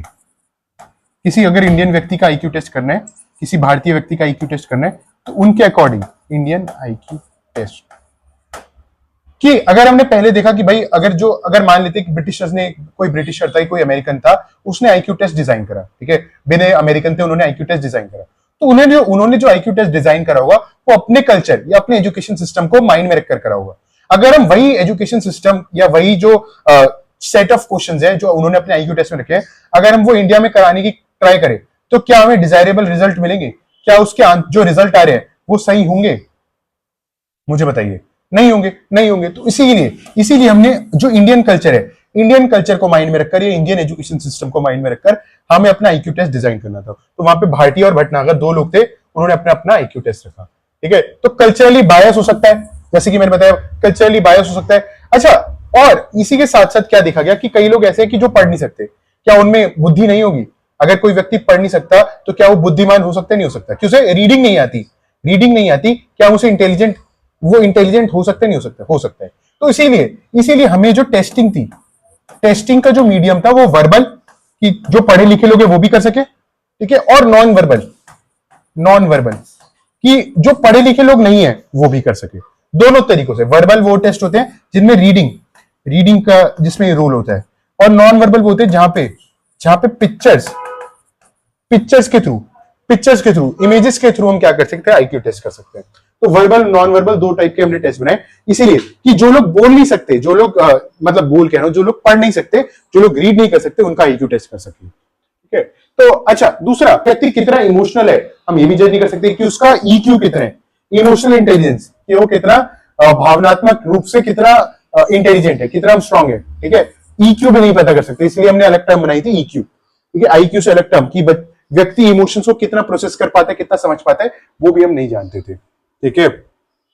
चलिए, तीसरी चीज होती है, तीसरा जो पॉइंट होता है, तीसरा पॉइंट ये कहता है कि हम किसी व्यक्ति कितना प्रैक्टिकल है, कि भाई जो उसकी नॉलेज है सिर्फ टेक्स्ट बुक नॉलेज है या वो प्रैक्टिकल भी है, ठीक है। ये भी नहीं चेक कर सकते आईक्यू के थ्रू, हम ये भी नहीं चेक कर सकते कि वो व्यक्ति की जो नॉलेज है सिर्फ प्रैक्टिकल नॉलेज है या सिर्फ बुकिश नॉलेज है, टेक्स्ट बुक नॉलेज है, ये भी नहीं चेक कर सकते हम। उसके अलावा कि व्यक्ति समाज में, कि उसमें सोशल इंटेलिजेंस है भी नहीं है, ठीक है। समाज की जो सोशल इंटेलिजेंस होती है, कि समाज, हमने पढ़ा था, सोशल रूल्स कैसे समझ सकता है, सोसाइटी में अपने रोल को कैसे समझ सकता है, या फिर सोसाइटी के कंसेप्ट्स को, जो सोशल गाइडलाइंस है, उन्हें कैसे समझ सकता है। आईक्यू टेस्ट वो भी निर्धारित नहीं कर सकता, ठीक है। दो तीन कमियां होती है, एक सेकंड मुझे दीजिए। उसके अलावा आईक्यू टेस्ट क्या काम करता है? आईक्यू टेस्ट लेबलिंग का काम कर सकता है। मुझे बताइए, एक आइडियल क्लासरूम, ये जो मॉडर्न क्लासरूम है, मैंने उसमें आपको बताया क्या लेबल करना किसी बच्चे को सही होगा, गलत होगा? लेबल करना, किसी भी चीज को हम लेबल कर रहे हैं, लेबल करना क्या सही होगा, गलत होगा? हमने लेबल लगाए, लेबल लगाना हमेशा कैसा होता है? गलत माना जाता है, बिल्कुल। नेगेटिव टर्म होती है लेबल करना, कभी भी लेबल नहीं करना होता कि ये तो बच्चा, अगर किसी का आईक्यू टेस्ट बहुत अच्छा है तो बोलेंगे तो बहुत पढ़ाई में अच्छा है, किसी का आईक्यू टेस्ट कम आ रहा है तो बोलेंगे तो बच्चा बहुत डल है।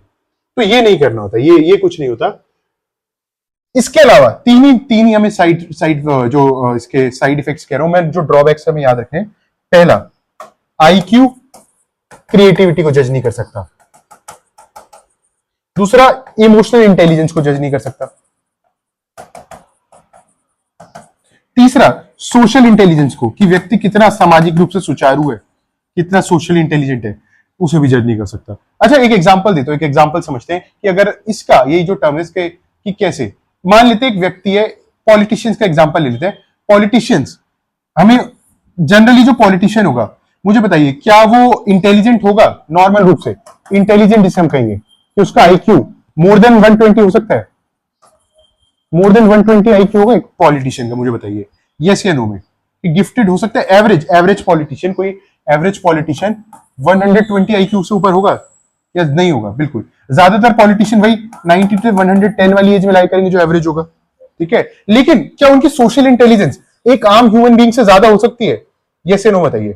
कि जो समाज के नियमों को समझना, समाज की गाइडलाइंस को समझना, या समाज को प्रोसेस करने में उनकी इमोशनल या जो सोशल इंटेलिजेंस है वो ज्यादा हो सकती है? जी हाँ, बिल्कुल हो सकती है, बिल्कुल हो सकती है, बिल्कुल हो सकती है। तो आईक्यू सोशल इंटेलिजेंस को भी जज नहीं करता, ठीक है। तो आईक्यू का साइड इफेक्ट या जो लिमिटेशन है ये मान के चलिए, इसीलिए इस कंसेप्ट को एब्सोल्यूट नहीं माना। हमने क्या करा, हम अब देख कर चलते हैं, हम IQ प्लस EQ बच्चे का दोनों देखकर चलेंगे। अगर हमें मॉडर्न टर्म बात करनी है, रिलेटिवली बात करनी है, तो हम किसको कंसीडर करेंगे, हम बच्चे के IQ को भी कंसीडर करेंगे और EQ में सारी चीजें आती है, EQ में सारी चीजें आती है, प्लस क्रिएटिविटी को ऑब्जर्व करेंगे।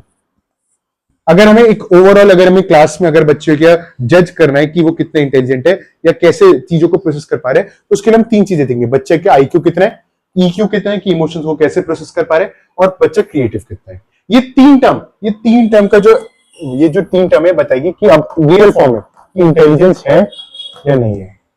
आज के अगर मॉडर्न क्लासरूम का हम एप्लीकेशन देखें, ठीक है, चलिए कुछ जो पॉइंट हमें जानने हैं IQ टेस्ट के बारे में। IQ टेस्ट में क्या होना चाहिए, जो इंटेलिजेंस टेस्ट है उनमें क्या क्या चीजें होनी चाहिए।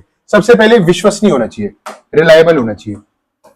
ऐसे नहीं कि आपने रैंडमली कोई भी रिजल्ट पुट कर दिया, या फिर विश्वसनीय ये नहीं कि आपका जो फेवर यानी बायसेस नहीं हो। मैं अगर एक रिलायबिलिटी का बताना चाहूं, बायसेस नहीं होने चाहिए, कोई भी आपके मन में प्री कंसीव नोशन नहीं होना चाहिए, बायसेस एब्सेंट होने चाहिए, नो बायसेस।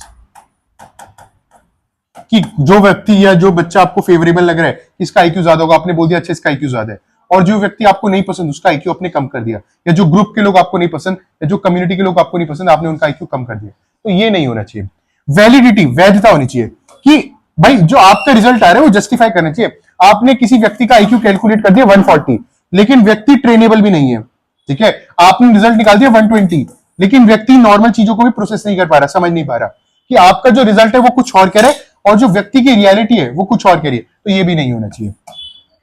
अच्छा, ऑब्जेक्टिविटी की वस्तुनिष्ठता होनी चाहिए, फ्री फ्रॉम एग्जामिनर्स बायस, कि कल्चर बायस का हटा के कि जो एग्जामिनर जो टेस्ट करा रहा है उसका भी कोई बायस ना हो, ठीक है। उसके अलावा नॉर्म्स, मानक होने चाहिए, स्टैंडर्ड होना चाहिए, ठीक है, कि मतलब जो फॉर्मूला होना चाहिए ना फिक्स्ड होना चाहिए सबके लिए, कि ऐसा नहीं कि व्यक्ति देखकर आपने फॉर्मूला को चेंज करिए, फिक्स्ड फॉर्मूला होना चाहिए और फिक्स्ड पैटर्न होना चाहिए। एक कम्युनिटी या एक सोसाइटी के बारे में चले, फिक्स्ड पैटर्न भी होना चाहिए एक सिंगल कम्युनिटी के लिए। जैसी कम्युनिटी चेंज होगी तो आप चेंज कर सकते हैं, कोई इशू नहीं। और लास्ट में यूजेबिलिटी, एक तो इजी टू कंडक्ट होना चाहिए, तभी हम वाइड लेवल पे करा पाएंगे। इकोनॉमिकल होनी चाहिए, पैसों की बचत होनी चाहिए और टाइम एफिशिएंट होना चाहिए, ठीक है, तभी हम IQ या कोई भी जो इंटेलिजेंस टेस्ट है उसे वाइडर लेवल पे करा पाएंगे। इसके साथ साथ कुछ कल्चरल इंपैक्ट भी होना चाहिए, ठीक है, कल्चर से रिलेटेड होना चाहिए, कल्चर से जुड़ा हुआ होना चाहिए। ये एक टाइमलाइन मैंने बनाई है, हमें इसमें याद रखना है। सबसे पहले जो स्केल था वो बिने ने बनाया था, इन्होंने सिर्फ मेंटल एज दी थी, और फिर साइमन आए थे, और दूसरा हमें याद रखना है स्टर्न ने जो पूरा IQ का रेशियो है और वो दिया था।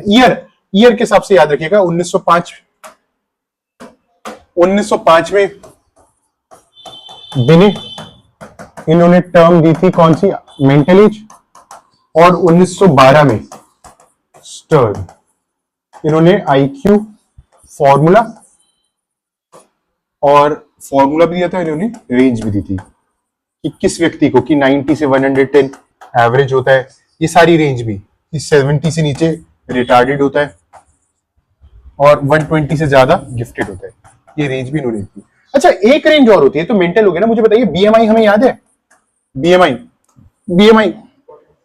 BMI का फॉर्मूला बता दीजिए जल्दी से। जरा चैट में कोई माइक खोल के बताना चाहे तो कोई बिल्कुल वेलकम है।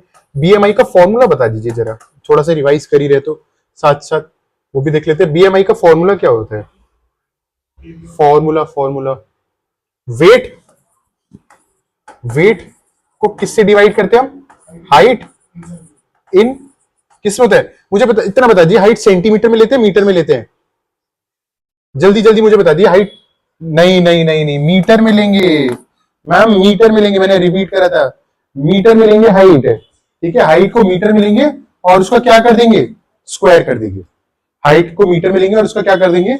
स्क्वायर ले देंगे। Weight upon height in meter का स्क्वायर, ये हमारी आ जाती है IQ। अच्छा, मुझे बता दीजिए जिसे हम फिट कहते हैं, फिट BMI की रेंज क्या होती है? BMI में फिट हम किसे कहेंगे? कौन सी रेंज होती है? 18 से कहां तक?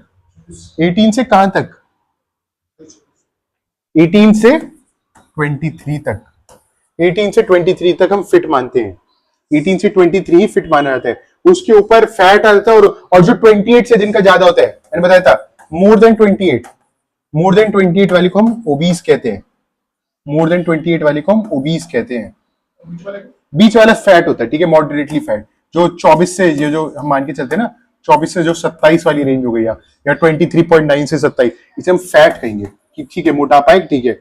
लेकिन ओबीस, अच्छा ये वर्ड होता है, हम ओबीस, ये ओबेसिटी, ओबीस या ओबेसिटी, ये वर्ड हम पता है कब यूज करते हैं कि मोटे लोग को नहीं बोलना, ठीक है, जो इंसान मोटा है उसके लिए यूज नहीं करते, हम उसके लिए यूज करते हैं कि जिसका जो बॉडी फैट है, ऐसा व्यक्ति जिसका बॉडी फैट उसके लिए डिसेबिलिटी बन गया, कि वो व्यक्ति डेली लाइफ के काम ही सही से नहीं कर पा रहा, फैट उसकी डेली लाइफ में हिंड्रेंस पैदा कर रहा है, कि व्यक्ति इतना मोटा हो गया कि जो डेली लाइफ में जैसे सीढ़ी चढ़ना हो गया, नीचे से सामान उठाना हो गया, उसका जो फैट है उसको डेली लाइफ के एक्शंस में हिंडर कर रहा है, तब उस व्यक्ति को हम ओबीज, ये ओबेसिटी की जो टर्म यूज करते हैं। मोटा होना या जो, ठीक है, रिलेटिव टर्म नहीं है, रिलेटिव टर्म तो हमारी जो ये है, ठीक है, ओबेसिटी होती है, ओबेसिटी है जो क्लिनिकल टर्म में या जो टेक्स्ट बुक में ओबीस हम उसे कहते हैं, कि जो ऐसा व्यक्ति जिसका फैट उसके लिए डिसेबिलिटी, उसके लिए अपाहिजता, अपंगता का कारण बन जाता है, उस व्यक्ति को हम ओबीस कहते हैं, ठीक है, कि वो डेली लाइफ के जो एक्शन है, जो डेली लाइफ के एक्शन है वो नहीं कर पा रहा, तो उसको हम ओबीस कहेंगे, ठीक है। ये टर्म याद रखिएगा, कई बार पूछा जाता है ओबीस का मतलब, फैट और ओबीस में डिफरेंस होता है। फैट यानी देखिए बॉडी स्ट्रक्चर हर किसी का अलग हो सकता है, कोई अंडरवेट हो सकता है, कोई ओवरवेट हो सकता है, फैट को भी नहीं लिखेंगे हम, यहाँ पे ओवरवेट टर्म यूज करते हैं, वैसे ओवरवेट सिर्फ ओवरवेट है, ठीक है, हम ओवरवेट यूज कर सकते हैं कि व्यक्ति ओवरवेट है, थोड़ा बहुत वेट कम करेगा तो हो जाएगा, काम मैनेज हो जाएगा, या फिर अपनी वेट सिर्फ इसका एडिशनल है, बॉडी टाइप ऐसा है कोई नहीं, लेकिन ये व्यक्ति इतने वेट के बाद भी अपने डेली लाइफ के एक्शंस कर पा रहे। लेकिन जो टर्म ओबीस है हम उसके लिए यूज करते हैं, दोबारा से रिपीट करता हूं, ऐसा व्यक्ति जो फैट के चलते या अपनी बॉडी वेट के चलते अपने डेली लाइफ के एक्शन सही से नहीं कर पा रहा, ठीक है। तो आप ये कुछ डिफरेंसेस याद रखिएगा। चलिए आगे चलते हैं, थोड़ा सा और देखते हैं।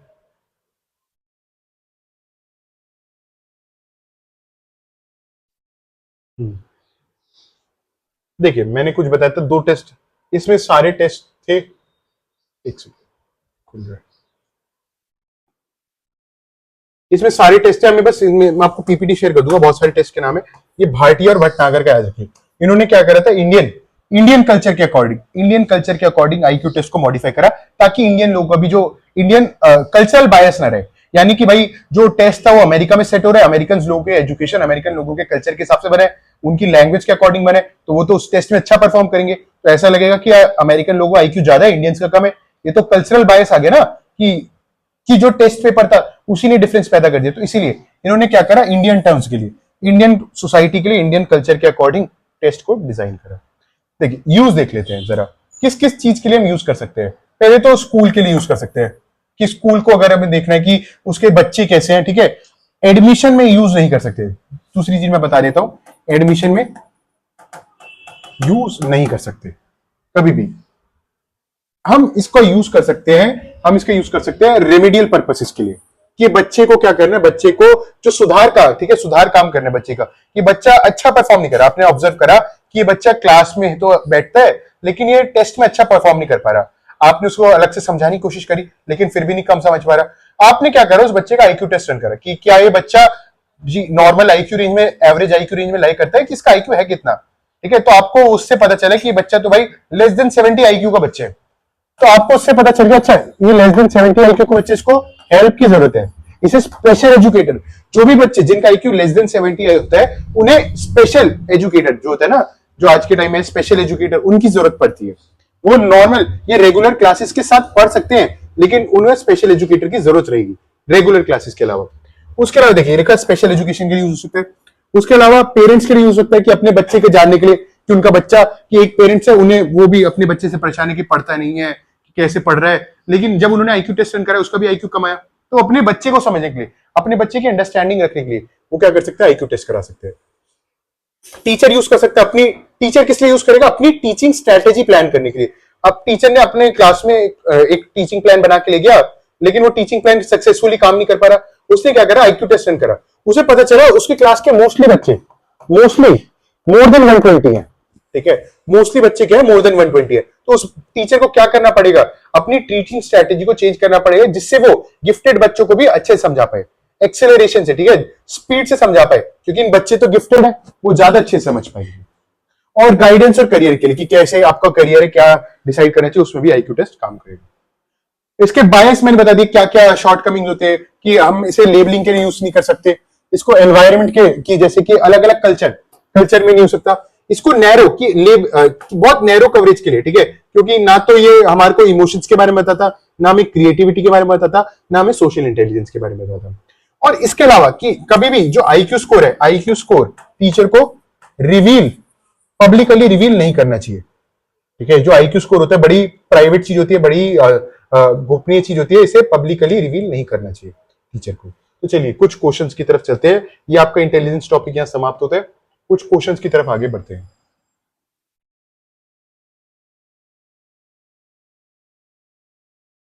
पूरे टॉपिक से जो भी क्वेश्चन है आइए रिवाइज करते हैं।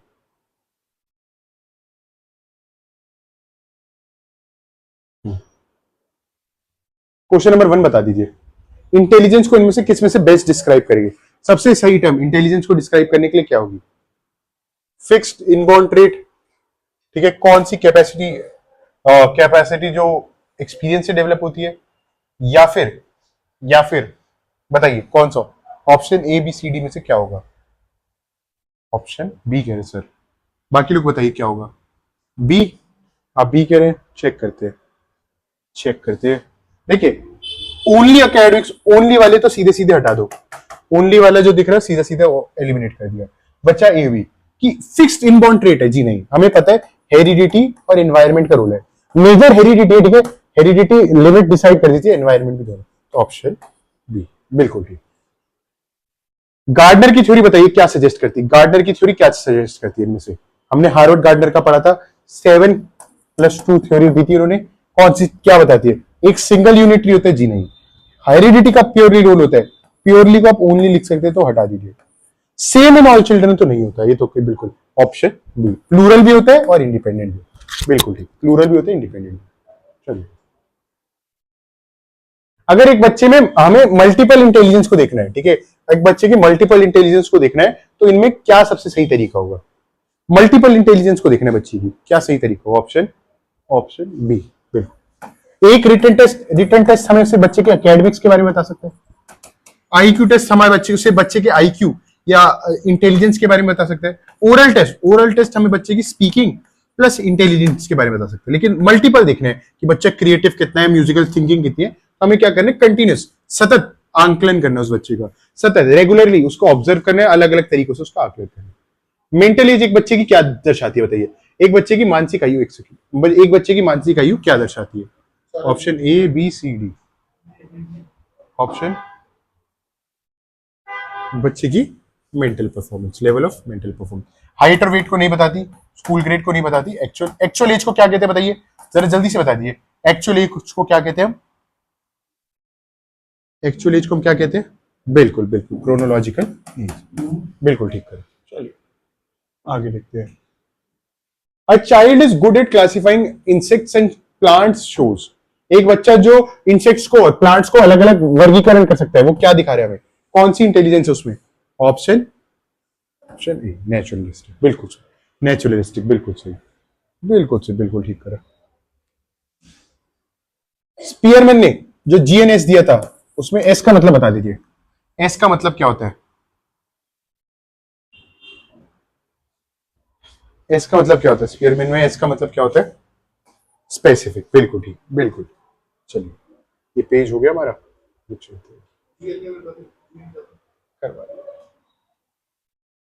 इंटेलिजेंस टेस्ट को हम क्यों क्रिटिसाइज करते हैं, क्या शॉर्टकमिंग थी इनमें से कौन सी शॉर्टकमिंग है, कौन सा लिमिटेशन इंटेलिजेंस टेस्ट का बताइए, उनमें क्या होता है, ऑप्शन बी, ऑप्शन बी, हमें उनमें कल्चरल बायस देखने को मिलता है, बिल्कुल ठीक, टेक लॉन्ग तो नहीं होता, टू इजी नहीं होता, नो ट्रेनिंग, ऐसा तो कुछ नहीं होता, ट्रेनिंग तो चाहिए होती है।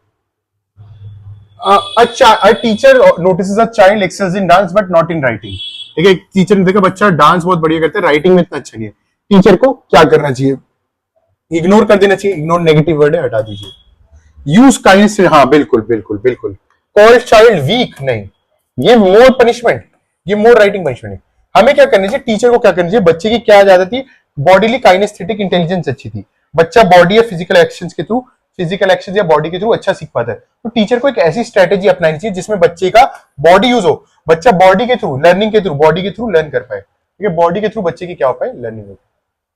चलिए इनमें से बता दीजिए कौन सा करेक्टली मैच्ड है। करेक्टली मैच पूछा है, करेक्टली मैच पूछा है, करेक्टली मैच बता दीजिए।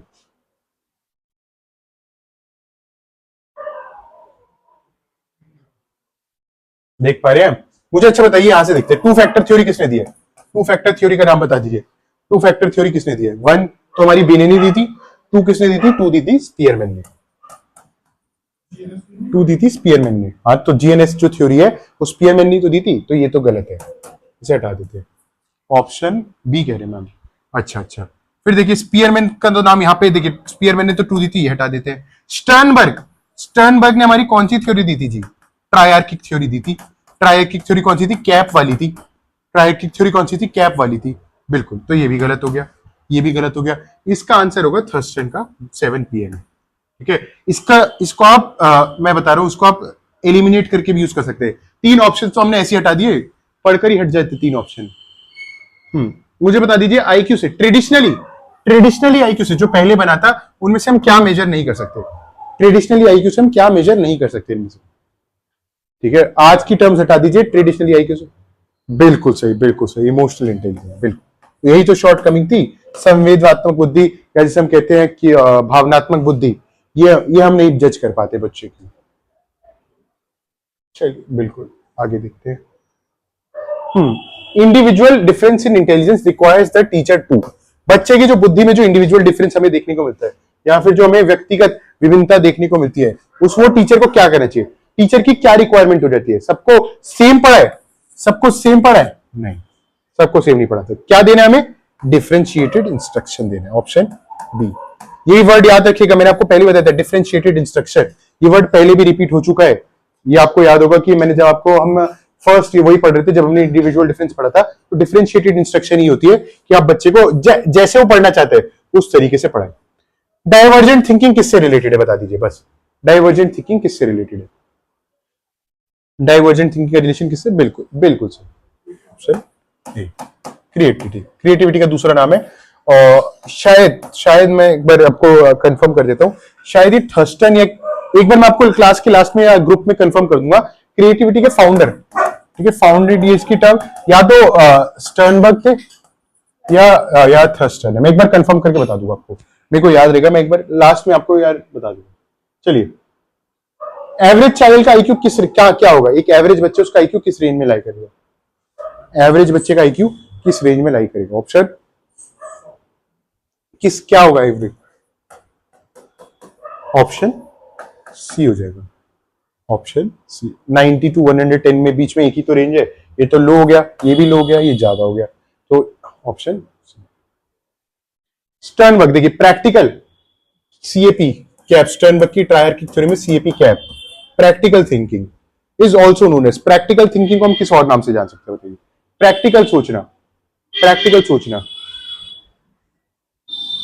प्रैक्टिकल सोचना। क्या इसका अच्छा कोई रिलेशन अमूर्त सोचने से? नहीं नहीं नहीं मैम, नहीं नहीं नहीं, ध्यान से सोचिए।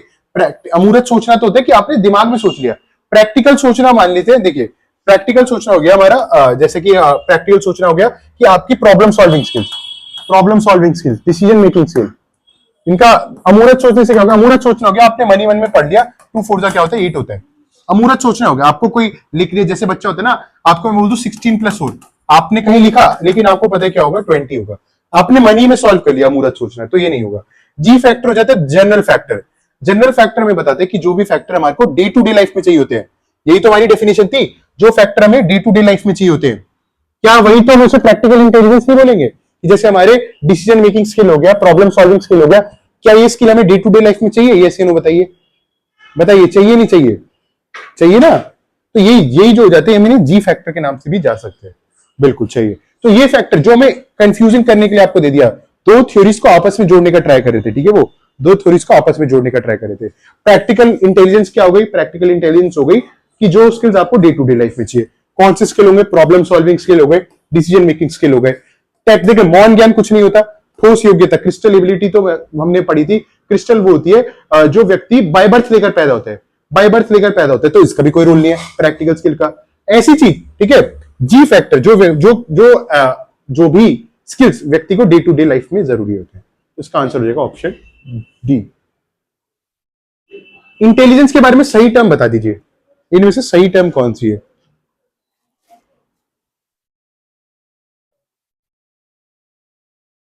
जल्दी से बता दीजिए।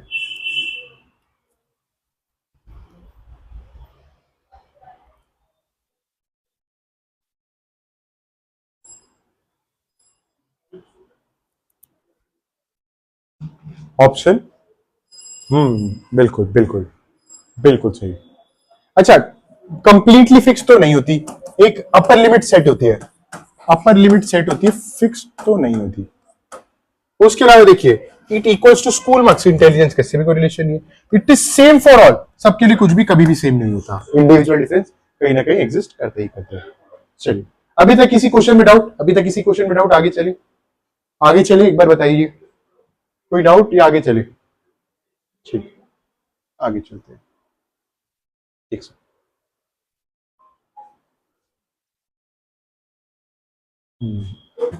लेकिन मेरा क्वेश्चन आपसे यही है, बिल्कुल एसएम दिया था, थॉर्नडाइक ने एसएम दिया था, लेकिन एक क्रिस्टल, क्रिस्टल और फ्लूइड किसने दिया था बताइए? क्रिस्टल और फ्लूइड किसने दिए टर्म?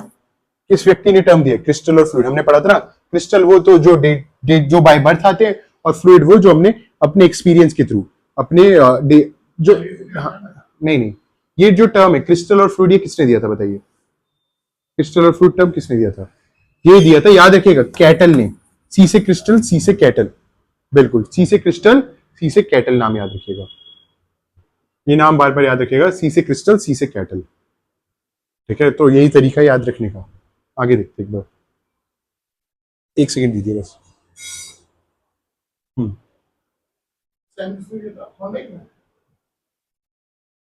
टू फैक्टर थ्योरी किसने दी है इसमें से बताइए? टू फैक्टर थ्योरी के फाउंडर कौन है? Two factor theory option A, बिल्कुल चार्ल्स स्पीयरमैन। नाम याद रखिएगा बार बार, चार्ल्स स्पीयरमैन, चार्ल्स स्पीयरमैन। कौन कौन से दो फैक्टर होते हैं हमें तो पता ही है, बार बार पढ़े, जी एंड एस फैक्टर, जो हमने पढ़े, जनरल और स्पेसिफिक। मुझे बता दीजिए, क्वेश्चन आंसर करिए, बहुत बार पूछा गया, मल्टीपल टाइम्स आया, ठीक है, ये सीटेट में मल्टीपल टाइम्स आया। इंटेलिजेंस और क्रिएटिविटी का आपस में क्या रिलेशन है? इंटेलिजेंस और क्रिएटिविटी का आपस में क्या रिलेशन है? इंटेलिजेंस और क्रिएटिविटी दो टर्म है, एक बुद्धि और एक सृजनात्मकता, उनका क्या रिलेशन है? ऑप्शन सेम होते हैं, बी, बिल्कुल बिल्कुल बिल्कुल सही आंसर, बिल्कुल। देखिए, एग्जैक्टली सेम तो नहीं होते, क्यों? हमने देखा कुछ लोग इंटेलिजेंट होते हैं, कुछ लोग बहुत इंटेलिजेंट हो गए, लेकिन क्या वो क्रिएटिव होंगे? जी नहीं, क्रिएटिव नहीं हो सकते। कंप्लीटली अनरिलेटेड ऐसा नहीं, कुछ ना कुछ तो रिलेशन है, कुछ ना कुछ तो रिलेशन है। अच्छा, इनवर्स इक्वली, इनवर्स इक्वली का मतलब समझिए, कोई इंसान बहुत इंटेलिजेंट है तो वो क्रिएटिव नहीं होगा, या कोई इंसान बहुत क्रिएटिव है तो वो इंटेलिजेंट नहीं होगा, ऐसा तो नहीं होता। कुछ लोग दोनों हो सकते हैं, कोई इंसान बहुत इंटेलिजेंट है, बहुत ही क्रिएटिव, दोनों हो सकते हैं। इसका आंसर होगा बी। कि देखिए, रिलेटेड तो है, रिलेटेड तो है, लेकिन सेम टर्म नहीं है कि आप किसी व्यक्ति को, कोई इंटेलिजेंट है तो उसे क्रिएटिव नहीं बोल सकते। आपस में रिलेशन है कि जो व्यक्ति इंटेलिजेंट होगा वो क्रिएटिव भी हो सकता है, या व्यक्ति जो क्रिएटिव है वो इंटेलिजेंस भी हो सकता है, ठीक है। लेकिन लेकिन लेकिन लेकिन ये दोनों टर्म सेम उसके लिए यूज नहीं होती। चलिए, मुझे ये बता दीजिए, एक व्यक्ति है, उसकी सीए क्रोनोलॉजिकल एज क्या है? 10 है। Mental as 13। आईक्यू कितना होगा? आईक्यू डी, बिल्कुल बिल्कुल 130, 130 हुआ। मुझे बताइए, इस बच्चे को हम क्या टाइटल देंगे? क्या टाइटल से गिफ्ट, क्या बोलेंगे इसे? कौन सा बच्चा है ये? बिल्कुल सही, गिफ्टेड बच्चा, बिल्कुल गिफ्टेड, गिफ्टेड बच्चा है, फास्ट लर्नर है, गिफ्टेड बच्चा है। अगला क्वेश्चन ये आ गया, मुझे बताइए, जो गिफ्टेड बच्चा होगा क्लासरूम में क्या हो जाएगा? गिफ्टेड बच्चा क्लासरूम में क्या हो जाएगा? नॉर्मल क्लासरूम में एक बच्चा, गिफ्टेड बच्चा नॉर्मल क्लासरूम में क्या एक्सपीरियंस करेगा? बिल्कुल सही। मुझे बताइए, टॉप करेगा? आईक्यू का रिलेशन थोड़ी है इसमें, आईक्यू का रिलेशन 130 आईक्यू मान के चल रहे थे किसी का, तो वो जरूरी थोड़ी टॉप करे, जाहिर सी बात है। Need no guidance, have low curiosity, कोई रिलेशन नहीं, जल्दी बोर हो जाएगा, जल्दी जल्दी सीखेगा, जल्दी जल्दी बोर हो जाएगा। उसके लिए हमें क्या करना पड़ेगा? एनरिचमेंट करना पड़ेगा। उसके लिए हमें क्या करना पड़ेगा? उसके लिए संवर्धन करना पड़ेगा, यानी नई नई चीजें, नई नई इंफॉर्मेशन उसे नई नई अलग अलग पेस पे देनी पड़ेगी, ताकि वो बच्चा क्लास से जुड़ा रहे। तो ये होता है आईक्यू गिफ्टेड बच्चे का। मुझे बताइए कल्चर फेयर टेस्ट, जैसे मैंने बैटरी भाटिया के बारे में पढ़ा, भाटिया बैटरी टेस्ट पढ़ा, भटनागर पढ़ा, ठीक है। कल्चर फ्री टेस्ट का मतलब क्या होता है बताइए? कल्चर फ्री टेस्ट का मतलब क्या होगा? बिल्कुल सही, बिल्कुल सही, बिल्कुल। जो सब कल्चर के लोगों को, सब कल्चर के लोगों को क्या दे? इक्वल अपॉर्चुनिटी दे। जो सब कल्चर के लोगों को क्या दे? इक्वल अपॉर्चुनिटी दे। हाँ, ये क्वेश्चन मैं देखना चाहता था। इंट्रापर्सनल है, इंट्रापर्सनल इंटेलिजेंस। इंट्रापर्सनल इंटेलिजेंस किसके बारे में होती है? इंट्रापर्सनल इंटेलिजेंस, बिल्कुल सही, बिल्कुल सही। अगर मैं इंट्रा की जगह, इंट्रा मैंने बताया था जब आप अपने से सेल्फ से बात कर पाते हैं, ठीक है। जैसे मैं कहते हैं ना, एक बार मैंने आपको बताया था रिफ्लेक्शन कर पा रहे, अपने थॉट्स के बारे में खुद से सोच पा रहे, तो होता है हमारा इंट्रा पर्सनल। अगर मैं इंट्रा की जगह इंटर कर देता, यहाँ पे क्वेश्चन चेंज करके इंट्रा की जगह इंटर कर देता, तो बताइए तो कौन सा ऑप्शन होता? अगर मैं इंट्रा की जगह, फिर हमारा कौन सा ऑप्शन होता? ऑप्शन ए हो जाता। बिल्कुल सही। कि हम क्या कर सकते? ग्रुप गेम करा सकते। ग्रुप गेम अच्छे से कर सकता बच्चा, क्योंकि औरों से अच्छे से बात कर पा रहे तो ग्रुप गेम कर पाता।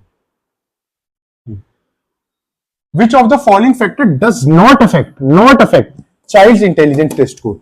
कि जो बच्चे के इंटेलिजेंस टेस्ट का स्कोर है, इनमें से किसका कम फर्क पड़ेगा? सबसे कम फर्क? ऑप्शन, बिल्कुल बिल्कुल।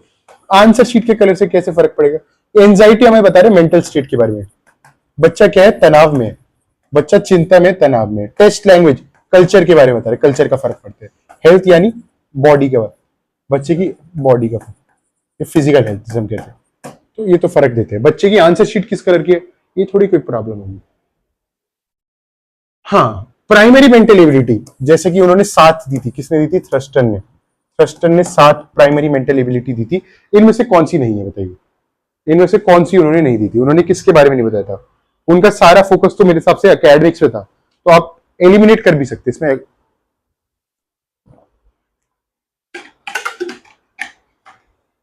बिल्कुल सही, बिल्कुल सही। उन्होंने क्या कहा था? जो भी सारी एकेडमिक चीजें थी उन्हें एक साथ कर दिया था। ऑप्शन सी देखिए, नॉन एकेडमिक है, म्यूजिकल रिदम, तो ये बच गया था, ये कैटेगराइज नहीं कर पाए। चलिए एक मिनट।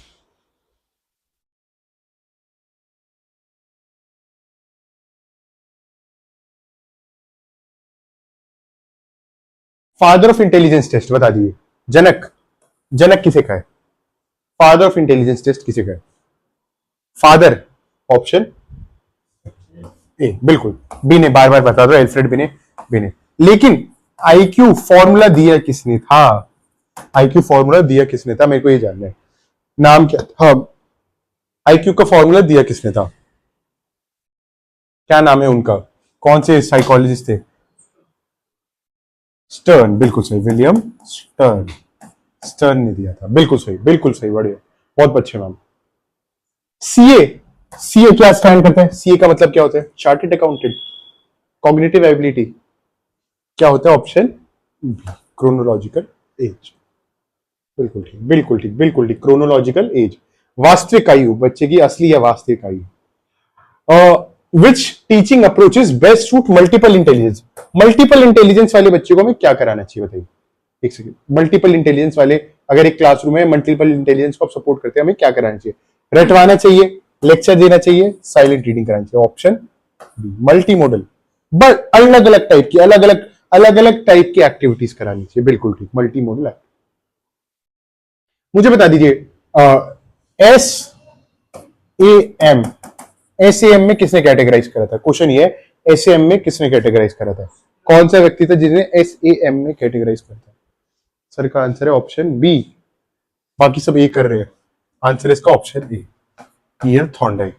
स्पीयरमैन ने, चलिए यहीं से बता दें, स्पीयरमैन ने किसने करा था? स्पीयरमैन ने कौन कौन सी चीजें थी? स्पीयरमैन ने दिया था हमारा जी एंड एस दिया था, बिल्कुल, टू फैक्टर थ्योरी। और उसके अलावा बेने ने यूनिफैक्टर थ्योरी। अच्छा, गिलफर्ड को मैं आपको बताता हूं, गिलफर्ड ने क्यूब मॉडल दिया था, ये लिख देता हूं, गिलफर्ड ने क्यूब मॉडल दिया था। उन्होंने 180 टाइप्स में क्लासिफाई करने का टाइप किया था, ठीक है, क्यूब मॉडल कहते हैं, और 180 टाइप्स, ऐसे याद रखिएगा। स्ट्रक्चरल मॉडल एसओआई के नाम से जानते हैं, एसओआई स्ट्रक्चरल मॉडल, बस क्यूब से याद रखिए, और 180 गिलफर्ड।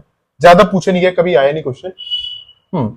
एक बच्चा है जिसकी वर्बल, जो बोलने की क्षमता है वो अच्छी है, लेकिन आईक्यू कमजोर है, तो उसे क्या चाहिए बताइए। एक बच्चा है, उसको बोल तो बहुत अच्छे से आ रहा है, ठीक है, लेकिन उसका आईक्यू बहुत लो है, उसको किस चीज की आवश्यकता है, क्या होना चाहिए उसे।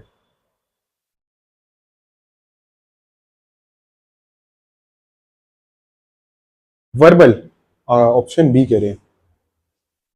अच्छा, देखिए एक ट्रिक बता दें, तो ओनली तो हटा दीजिए, नो भी हटा दीजिए। ग्रेड रिपीटिशन, कक्षा दोहराने की जरूरत थोड़ी पड़ेगी, तीन ऑप्शन तो हम ऐसे पढ़ के एलिमिनेट कर सकते हैं। Option B, visual motor task. अच्छा, यहां पे समझिए high verbal but low IQ performance, यानी बच्चा जो बोलने या फिर वर्बल, जो मैंने बताया था वर्बल रीजनिंग, पढ़कर पढ़कर सॉल्व करने वाली, ठीक है, पढ़कर सॉल्व करने वाला, यहाँ पे हिंदी में लिख देते हैं, पढ़कर सॉल्व करना, पढ़कर सॉल्व कर पा रहे हैं, लेकिन जो नॉन वर्बल वाला पार्ट है, जिसमें इमेजेस होती हैं, इमेजेस होती है जिनमें ऐसी चीज नहीं कर पा रही, तो उसे विजुअल मोटर टास्क की जरूरत पड़ेगी, इसलिए यहां पे दे रखा है विजुअल मोटर टास्क, समझिएगा, ठीक है। अच्छा, लास्ट क्वेश्चन आज का करते हैं, इंटेलिजेंस टास्क मेजर। मुझे बता दीजिए, आज का लास्ट क्वेश्चन ही करते हैं, इंटेलिजेंस टेस्ट मेजर क्या, बीच में कर देते हैं। इंटेलिजेंस टेस्ट से हमें क्या पता चलता है कि बच्चे की गारंटीड सक्सेस होगी? नहीं। बच्चे का मॉरल, नैतिक चरित्र कैसे? बिल्कुल बिल्कुल। बच्चे की फिजिकल फिटनेस कैसी? नहीं, हमें पता चलेगा बच्चे का अभी का मेंटल एबिलिटी या मेंटल एबिलिटी कैसे। तो आज की क्लास बस यही ओवर करते हैं, आपसे हमारा टॉपिक इंटेलिजेंस, हम फिर से लेकर आएंगे आपके लिए ऐसे नए टॉपिक्स और नए क्वेश्चंस। तब तक के लिए जुड़े रहे हमारे पेज मिशन सीटेड क्लासेस से, और याद रखिए, कंसेप्ट क्लियर तो सीटेड क्लियर।